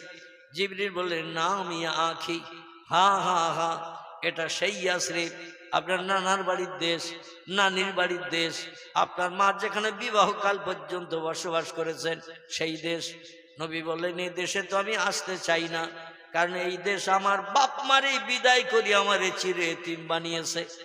এই দেশের জমিন আমার বাবা মা আমারে কোলে তুলে নিয়ে যত্ন করতে পারেনি, আমার গালে চুমা দিতে পারেনি, কোনো খেজুর চিবে আমার গালে দিয়ে কলিজা ঠান্ডা করতে পারেনি।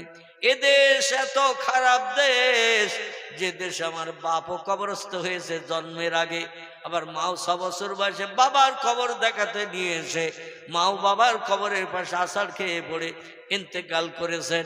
সকলে বলুন ইন্না লিল্লাহি ওয়া ইন্না ইলাইহি রাজিউন। আর এই দেশে এই জন্য মনের দুঃখে আমি আসি না, আসলাম আর হৃদয়ের ভিতরে সেই তুষারা গুঞ্জলে উঠবে। এই দেশে আমি বাপ হারা, এই দেশে আমি মা হারা, এসেছিলাম মায়ের সঙ্গে, বাপ হারা মা হারা হয়ে চিরে এতিম বনেছি, আমার আহা বলার কেউ নাই, দুঃখ দেখার কেউ নাই। এই দেশে আমি মনের ভুলেও আসি না। আর আজকের মেয়েরাজের রজনীতে এই দেশে আমার এখানে বোরাক থেকে নিচে নামিয়েছেন। জিবরিল বলছেন, ইয়া রাসূলুল্লাহ, আমার কিছু করার নাই, আল্লাহর হুকুম, এজন্য বাধ্য হয়ে আল্লাহর হুকুমের তালিম আমরা দিই, আল্লাহর হুকুম তামিল করি, তাই বাধ্য হয়ে আমার কাজ করতে হয়েছে। নবী বললেন, কি জন্য নামিয়েছো তথ্য দাও। বলে, যেখানে দাঁড়িয়েছেন জায়গাটাকে চিনতে পারেন? রাসূল বললেন, লা ইয়া আখি রুহুল আমিন, আল্লাহর ফেরেশতা জিবরিল, রাতের বেলা অন্ধকার, আমি কি করে বুঝবো জায়গাটাকে? জিবরিল বললেন, তাহলে তত্ত্বটা শুনে নিন। আজ আনন্দের দিন, খুশির দিন, আল্লাহ দেখবেন, কলিজা ঠান্ডা হবে, নূরে তাজলের চেহারা দেখে জীবন ধন্য হবে। যা কিছু আল্লাহর কাছে দাবি করবেন, আল্লাহ দাবি পূরণ করে খুশিতে বাগ বাগ করে আপনারে পৃথিবীতে আবার ফিরিয়ে দেবেন। আজকে সে আনন্দের দিন, খুশির দিন। তাই খুশির দিনে একটি তথ্য আপনারে দিই, সেটা হলো এই, কিছুদিন পরে মেয়েরাজ থেকে ফিরে যেয়ে মক্কায় কিছুদিন পরে আল্লাহ পাক মক্কা নগরীতে আপনারে থাকতে দেবে না।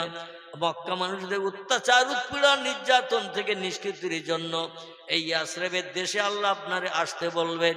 আর এই দেশে এসে যেখানে ঘর বেঁধে বাস করবেন মরণের দিন পর্যন্ত, সেই জায়গাটা হলো এই বোরাকের পিঠ থেকে নেমে দাঁড়ানোর জায়গা। জোরে বলুন একটু সুবহানাল্লাহ। এই যে বোরাক থেকে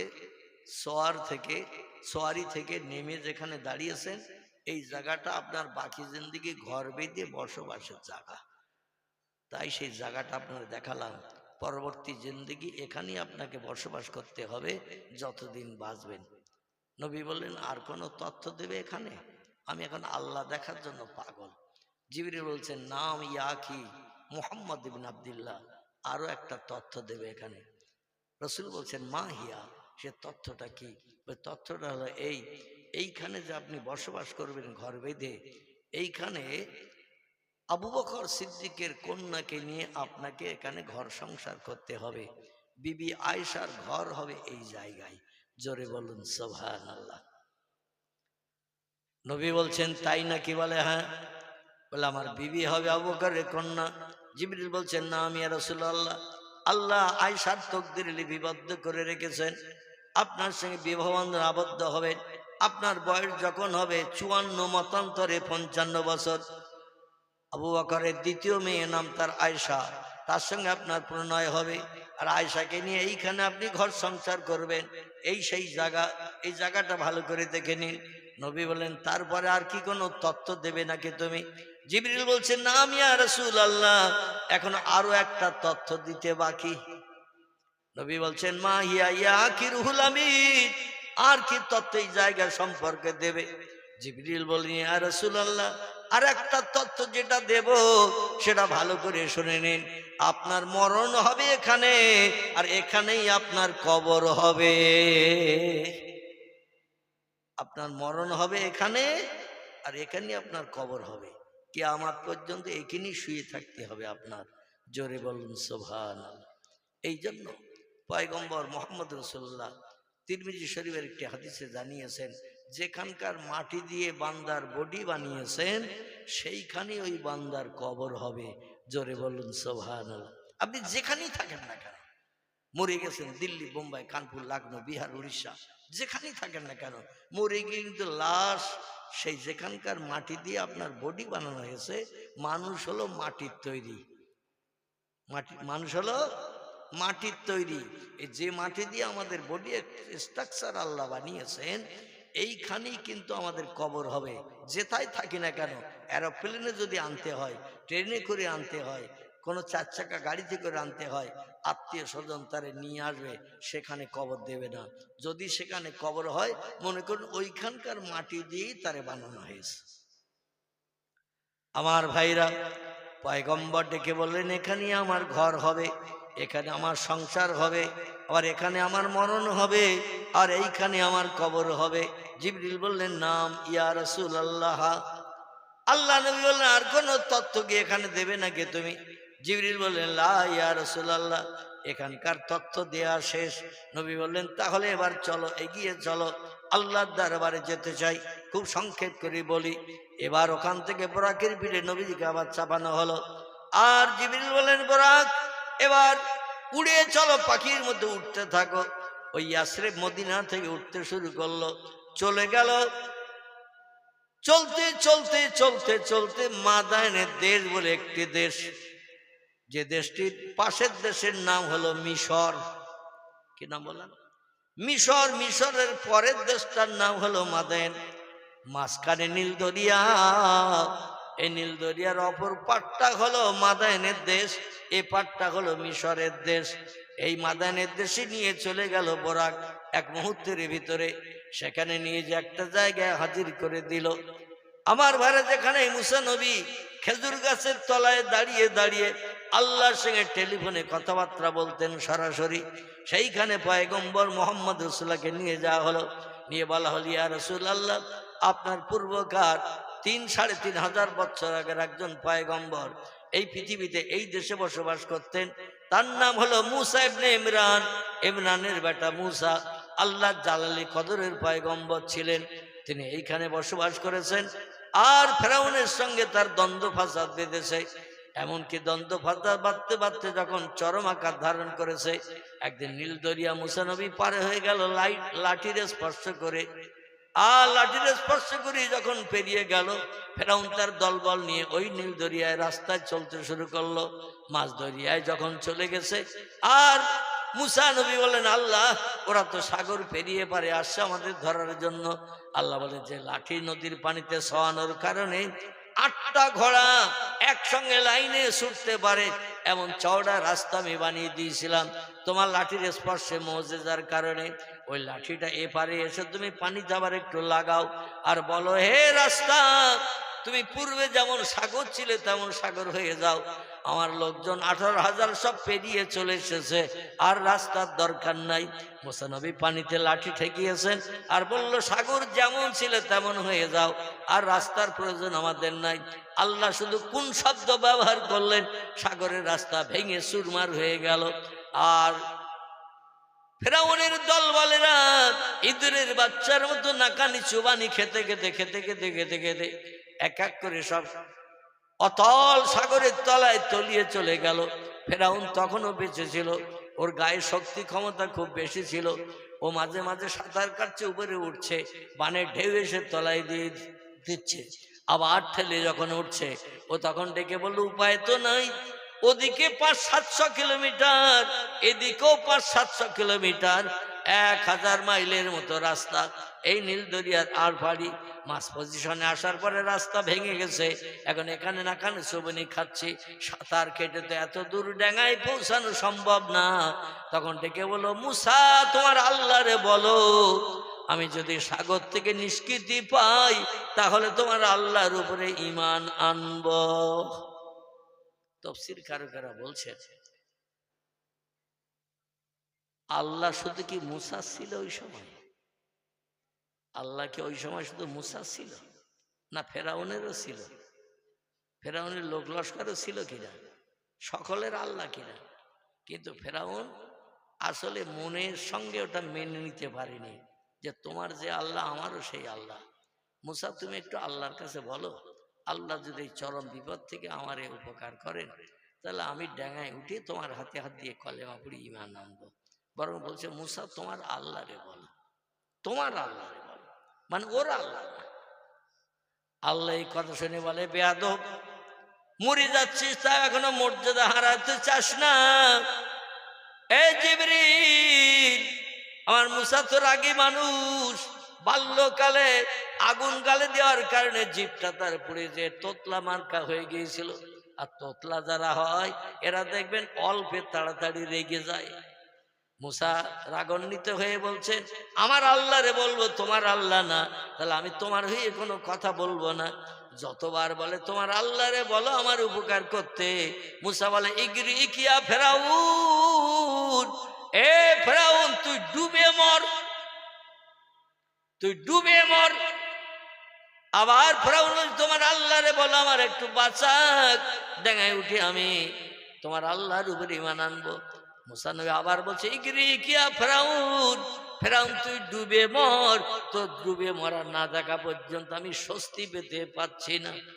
আল্লাহ ডেকে বলছে, জিবরিল রে, যখন মুসা ওর কথা বারবার অ্যাভয়েড করছে, শুনছে না, ও শেষ পর্যন্ত বিপদ দেখে আমারে হয়তো ডেকে ফেলবে, তবে আমার নাম রহমান, আমার নাম রহিম, আমার নাম গফফার, আমার নাম করিম, আমার নাম সাত্তারুল উয়ুব, আমার কাজ হলো দোষ গোপন করা, অপরাধ ক্ষমা করা। ইন্নাল্লাহা আলা কুল্লি শাইইন কাদির, আমি হলাম সব শক্তির ঊর্ধ্বে। তাই মনে মনে যেটা পরিকল্পনা করি সেটা বাস্তবে রূপদান করি। ও যদি আমার নাম ধরে এই চরম বিপদে পড়ে একবার ডাকে, আমি আল্লাহর ডাক না শুনে পারবো না, বাধ্য হয়ে ওরে নীল দরিয়ার পানি থেকে আমি আল্লাহ হেফাজত করে ডাঙায় তুলতে বাধ্য হব। এই জন্য জিবরিল, ইজহাব ইলা দুনিয়া, তাড়াতাড়ি করে পৃথিবীতে চলে যা, ওই নীল দরিয়ার কিনারা থেকে একটু সিট কাদা এক খামসা তুলে নে। কি কাদা? সিট কাদা, সিট কাদা, চিট কাদা এক খামসা তুলে নিয়ে নে, আর হা করে যে আল্লাহ বলে ডাকতে যাবে।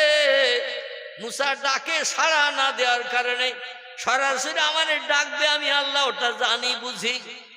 বিপদ থেকে উদ্ধারের জন্য আমার ডাকবে, মুসা নবী সাহায্য না করার কারণে। আর যেই হা করে জোরে আল্লাহ বলে ডাকতে যাবে, ওই সময় তোর হাতের ছিটকাদা ওর গালে মেরে গাল ভর্তি করে দেবে, যেন ওর জবান থেকে আল্লাহর নামটা উচ্চারিত না হয়। জিবরিল আমিন তাই করেছিল।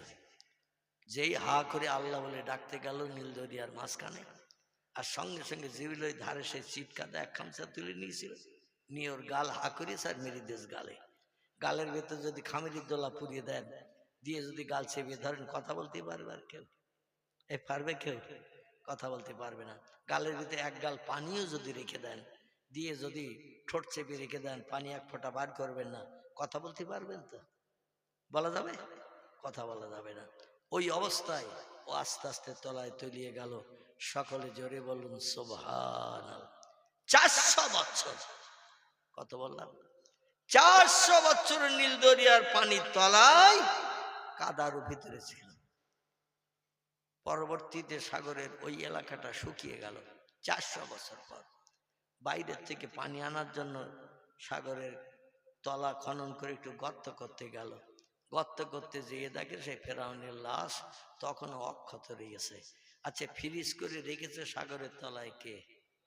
পৃথিবীর বিজ্ঞানে যদি কাঁচা মাছ, কাঁচা গোশত বর্তমান প্রযুক্তির যুগে হিমঘরের ভেতরে রাখলে, আলু পটল বেগুন যদি ভালো থাকে, ফ্রিজের ভিতরে মাছ গোশত যদি ভালো থাকে, তা আল্লাহ কি পারে না বলে মনে হয়?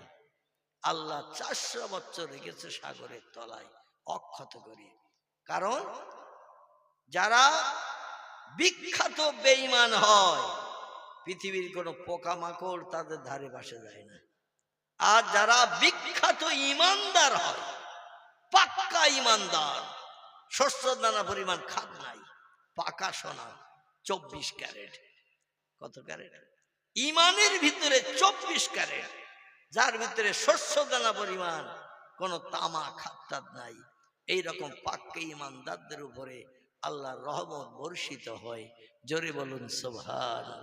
হাজার হাজার বছর চলে গেল, এদের লাশে এক ফোঁটা দাগ দগ হয় না, পচে না, গলে না, কিছু হয় না। তারপরে সাগরের তলা থেকে, সংক্ষেপ কথা, সাগরের তলা থেকে উঠালো, উঠিয়ে নিয়ে মিশরের পিরামিড, জাদুঘর যেটাকে বলা হয়, সেইখানে মমি করে রাখা আছে ফেরাউনের লাশ। আল্লাহ রেখে দিয়েছেন ফাঁকা জায়গায়, ঘরের ভিতরে রেখে দিয়েছে। কিন্তু ওর দেহে একটা পিঁপড়ে, একটা সারপোকা, একটা উকুন, গুঁড়ো যে কোনো জীবজন্তু ওর দেহের উপরে ছেড়ে দিলে ছটফট করতে করতে নেমে যায়। বিজ্ঞানীরা বলছে, কোরআন হাদিসের মুফাসসিররা বলছে, ও আছে অক্ষত অবস্থায় ঠিকই, কিন্তু আল্লাহ পাক ওর দেহের ভিতরে জাহান্নামী অ্যাকশন চালিয়ে রেখেছে। এই জন্য কোনো পিঁপড়ে, কোনো কীট পতঙ্গর দেহের উপরে ছেড়ে দিলে, মানুষ বহু পরীক্ষা করেছে, পরীক্ষায় সকলে একমত, যদিও আমরা দেখতে পাই না, কিন্তু আল্লাহ পাক তার দেহের ভিতরে জাহান্নামী অ্যাকশন ইলেকট্রিক তারের মতো সুইচ লাইন করে দিয়ে দিয়েছে। যে কোনো জীবজন্তু, গুঁড়ো ক্ষুদ্র জীব ওর দেহে ছেড়ে দিলে টপ টপ করে নেমে যায়।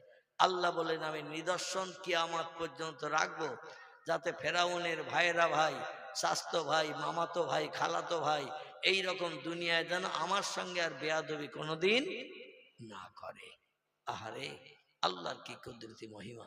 যাই হোক, আমি যে তথ্যটা দিতে চাচ্ছিলাম সেটি হলো এই, নদীর ওই নীল দরিয়ার এপারে হলো মুসা নবীর দেশ মিশর, ওপারটা হলো ওর শ্বশুর বাড়ির দেশ। দেশটার নাম হলো মাদায়েন, মনে থাকবে তো? মাদায়েন দেশ। এই দেশে একজন পয়গম্বর ছিলেন, তার নাম ছিল হযরতে শুআয়ব আলাইহিস সালাম।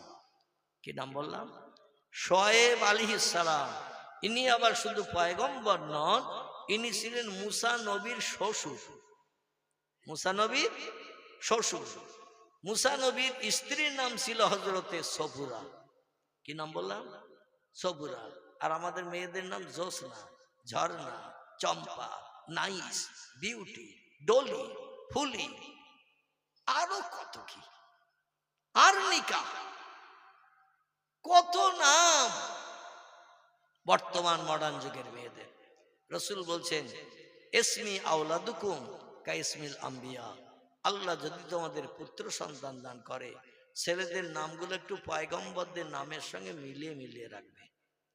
আল্লাহ যদি তোমাদের কন্যা সন্তান দান করে, মেয়েদের নামগুলো একটু পয়গম্বরের বিবিদের নামের সঙ্গে মিলিয়ে মিলিয়ে রাখবে। কোরআনে আল্লাহ পাক 8 জন নবীর বিবির নাম কোট করেছেন। এছাড়া আরো অনেক ওলি নারীর নাম আল্লাহ কোরআনে কোট করেছেন। আর কোরআনে আছে 27 জন পয়গম্বরের নাম। এদের নামে নাম রাখলে পয়গম্বরেরা যখন জান্নাতে যাবে, তাদের নামের বন্ধু যদি আপনি হন, আপনাকেও বিনা হিসাবে জান্নাত হালাল বানাবে, হিসাব নিকাশ হবে না, জাহান্নামের দরজায় যেতে হবে না। জোরে বলুন সুবহানাল্লাহ। আর মেয়েদের নাম যদি পয়গম্বরের বিবিদের নামের সঙ্গে রাখেন, আসিয়া নাম রাখেন, মরিয়ম নাম রাখেন, রাহিলা নাম রাখেন, সবুরার নাম রাখেন, খাদিজা নাম রাখেন, আয়সা নাম রাখেন, উম্মে সালমা নাম রাখেন, উম্মে হাবিবা নাম রাখেন, জয়নাব বিনতে জাহাজ নাম রাখেন, জয়নাব বিনতে খুজাইবা নাম রাখেন, সাউদা নাম রাখেন, সুফিয়া নাম রাখেন, মাইমুনা নাম রাখেন, জাওয়ারিয়া নাম রাখেন, মাবিয়া নাম রাখেন। এই সমস্ত নামগুলো যদি মেয়েদের রাখা হয়, যে নাম কটা বললাম, এ নামের মেয়েদের হিসাব নিকাশ হবে না, এরা সরাসরি জান্নাতে চলে যাবে। জোরে বলুন সুবহানাল্লাহ। দুর্ভাগ্য আমাদের, বর্তমান 21 শতাব্দীর যুগ, মডার্ন যুগ, ইংল্যান্ড আমেরিকা যেটা দেখায় আমরা সেটা মেনে নিতে অভ্যস্ত। ইংল্যান্ড আমেরিকা জাপান জার্মান যেটা খায় আমরা সেটা খেতে অভ্যস্ত। তারা যে পোশাক পরিধান করে আমরাও সেই পোশাক পরিধান করতে অভ্যস্ত। রাসূল বলছেন, মান তাশাব্বাহা বিকওমিন ফাহুয়া মিনহু। আমার উম্মতেরা যে ধর্মাবলম্বীদের কৃষ্টি, কালচার, আচার, আখলাক পছন্দ করবে, হাসরের মাঠে তাদের সঙ্গে আমার উম্মতের হাসর হবে। তারা যাবে জাহান্নামে, আমার উম্মত যাবে জাহান্নামে। এই জন্য পয়গম্বর মুহাম্মদ রাসূলুল্লাহ বলছেন, মান তামাসসাকা বিসুন্নতি ইনদা ফাসাদে উম্মতি ফালাহু আজরু মিআতা শহীদেন।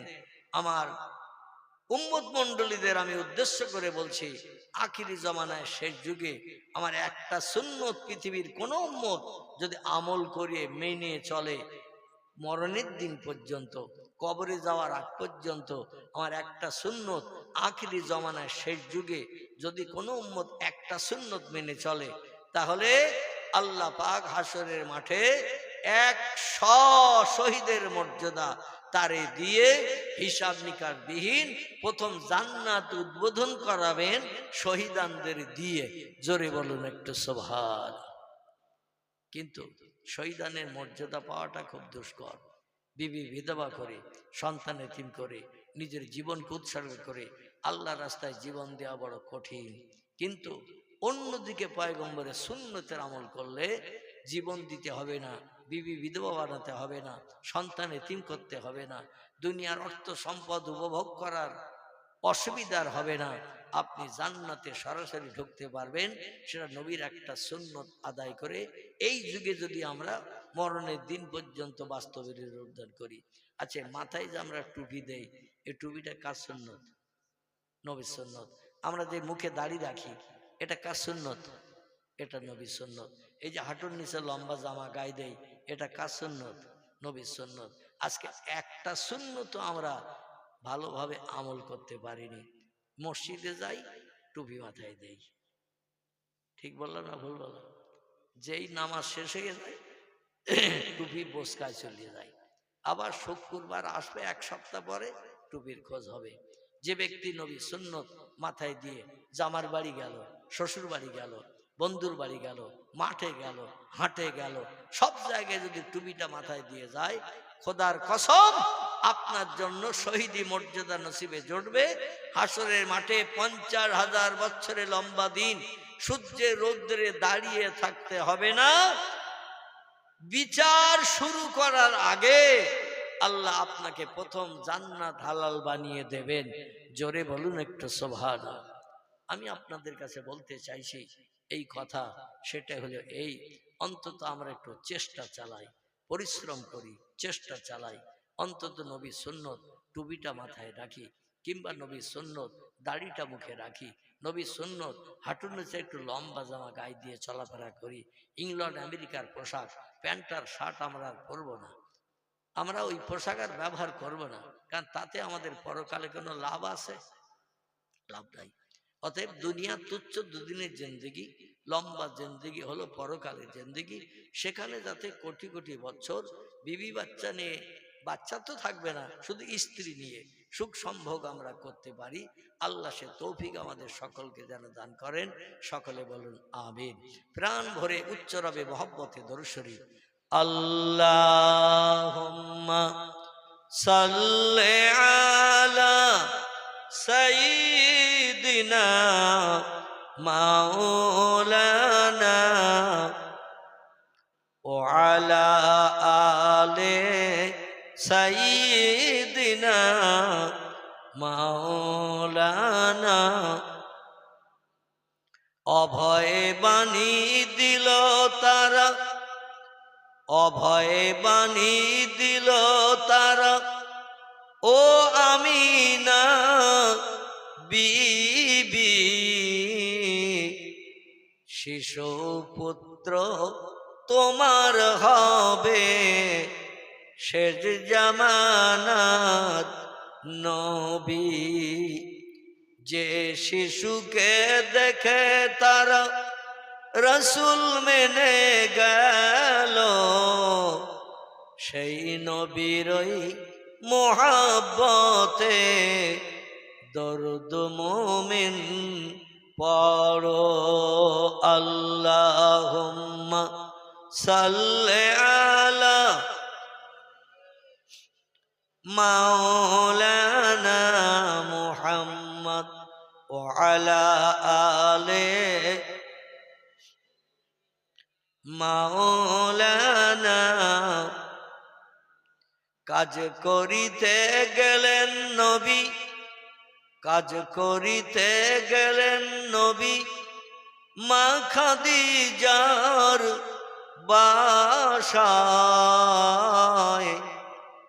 রসুল প্রেমে মুগ্ধা হলেন পরকালের আশায়। আল্লাহুম্মা সাল্লি আলা সাইয়্যিদিনা মাওলানা মুহাম্মদ ওয়া আলা আলি সাইয়্যিদিনা। প্রাণ ভরে কলেমার জিকির লা ইলাহা ইল্লাল্লাহ, লা ইলাহা,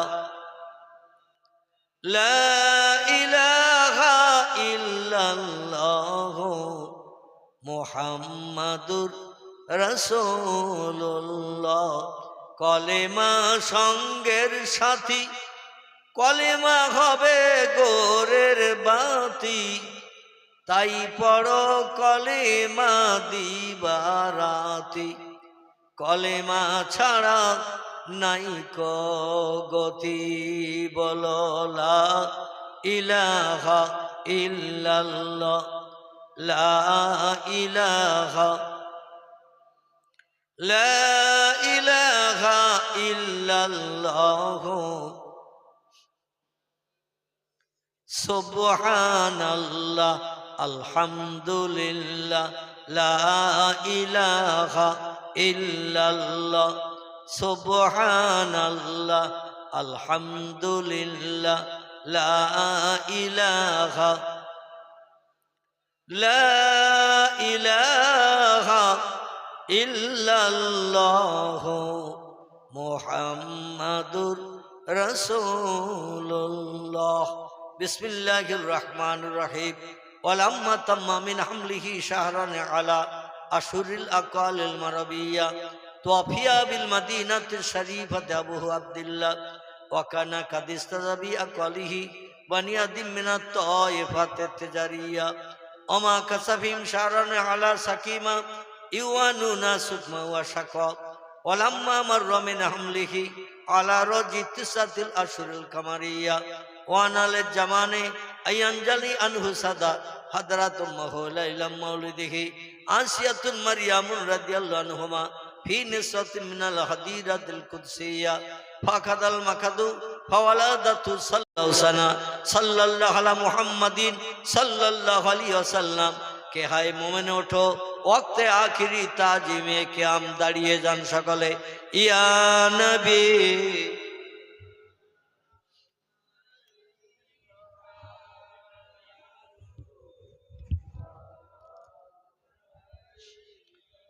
ইয়া হাবিবি সালাম সালাওয়াতুল্লাহ।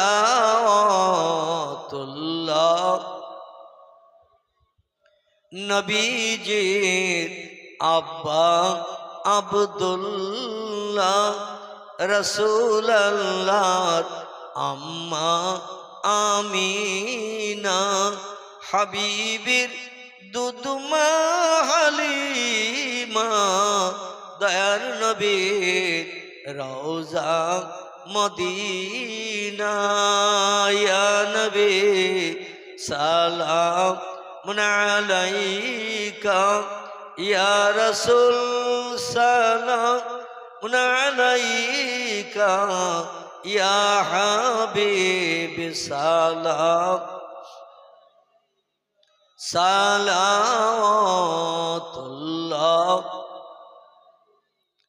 तुमको हो हशमत मुबारक, तुमको हो रफ़ात मुबारक, तुमको हो उम्मत मुबारक, तुमको हो शफ़ाअत मुबारक।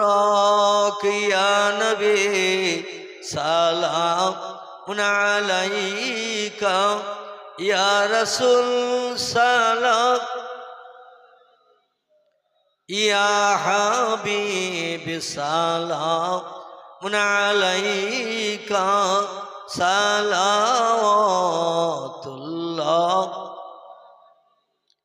जिब्राइल आवाज तुलिल, আসমানের দরওয়াজা খোলো গো, এসেছেন নবীদের সরদার, হবে যে খোদা দিদার। ইয়া নবী সালাম,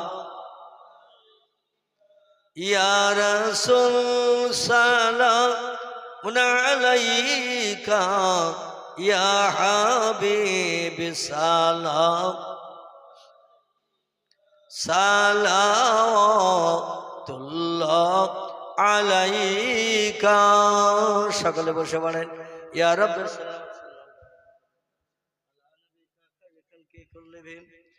भेजाए रब मेरे दर्द सलाम, बरगुजीदा नबी पर अपने मदम, बलगल उला बेकमालिही, कशफत दुजा बेजमालिही, हसनत जमीओ खिसालिही, सल्लु अलैहि व आलिही।